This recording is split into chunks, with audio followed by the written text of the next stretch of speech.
RJD Congress जैसी पार्टियों को अब ईवीएम, निर्वाचन आयोग, एसआईआर इन सवालों पर बात करने के बजाय आत्ममंथन करना चाहिए कि किस वजह से बिहार की जनता ने उन्हें ठुकराया है। दरअसल परिवारवादी पार्टियों को जन भावनाओं के बारे में तो कुछ पता होता नहीं है, फैसले थोपने की आदत हो जाती है। जनता के सरोकार से जुड़े मसलों पर कभी भी कोई प्रभावी विकल्प बनने का मादा आरजेडी में नहीं दिखा। कैसे खुद के लिए और अपने परिवार के सदस्यों के लिए ज्यादा से ज्यादा वो हिस्सेदारी ले सकते हैं, इसकी योजना पर ही वो काम करते हैं और इसीलिए जनता ने आरजेडी को नकार दिया। आरजेडी का जो शासनकाल है, उनके अविश्वसनीय वायदे, जो उनके परिवार के सदस्यों की जो भूमिका इतिहास में रही है, उनको लेकर के जनभावनाएं उनके खिलाफ थी और इसीलिए इतना जबरदस्त नुकसान उनकी पार्टी और उनके गठबंधन को हुआ है। लालू यादव ने पहली बार चुप्पी तोड़ी। कल इंटरनल पार्टियों ने कार्यकर्ताओं से, जो विधायक हैं खासतौर पर, उनसे अपील की कि पार्टी को मजबूत करने पे ध्यान दें और इन सब झगड़ों पे फोकस न करें जो अंदरूनी मामले हैं पार्टी के या घर के।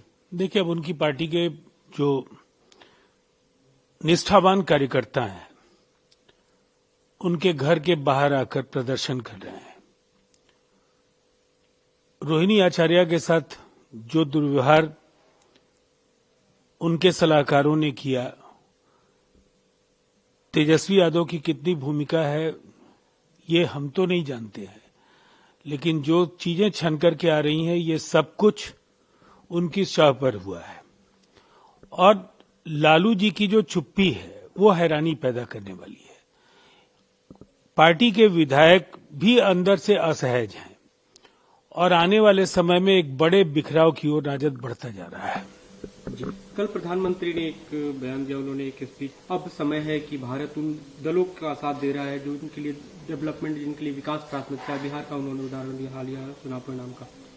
अब ये बात तो सच है कि आप लालटेन का चुनाव चिन्ह लेकर आप कैसे बिहार से सुनहरे कल का वायदा कर सकते हैं। जो बिहार का बीता हुआ कल है और उसके मुकाबले जो पिछले 20 वर्षों की बेशुमार उपलब्धियां हैं, सड़कों का जाल बिछा, एक्सप्रेसवेज और हाईवेज पूरे बिहार में चप्पे चप्पे में दिख रहे हैं, नौकरियां, रोजगार, खुशहाली, अब तो उद्योग भी आ रहे हैं। तो ऐसे में कौन विकल्प के तौर पर राजद को चुनना चाहेगा? इसीलिए विकास आज जनता चाहती है और राजनीतिक दलों को जन भावनाओं का ख्याल तो रखना ही पड़ेगा, नहीं तो आरजेडी जैसी पार्टियों का जो हश्र हो रहा है वही उनका भी होगा। इंडिया गठबंधन में अब एक तरह से ऐसी खबर है कि झारखंड मुक्ति मोर्चा विचार कर रहा है कि आरजेडी और कांग्रेस के साथ आगामी विधानसभा चुनाव में गठबंधन करें या न करें, क्योंकि बिहार विधानसभा चुनाव में उन्हें सीटें नहीं दी गई थी, वो लोग लगातार मांग भी कर रहे थे। देखिए, सीटें नहीं दी गई और उन्हें अपमानित भी किया गया। उनकी पेशकश पर आरजेडी ने गंभीरता से विचार नहीं किया। झारखंड में अपनी हैसियत से ज्यादा उन्हें सीट्स मिले। जेएमएम ने गठबंधन धर्म का निर्वहन किया, बदले में बिहार में केवल जेएमएम का अपमान हुआ है।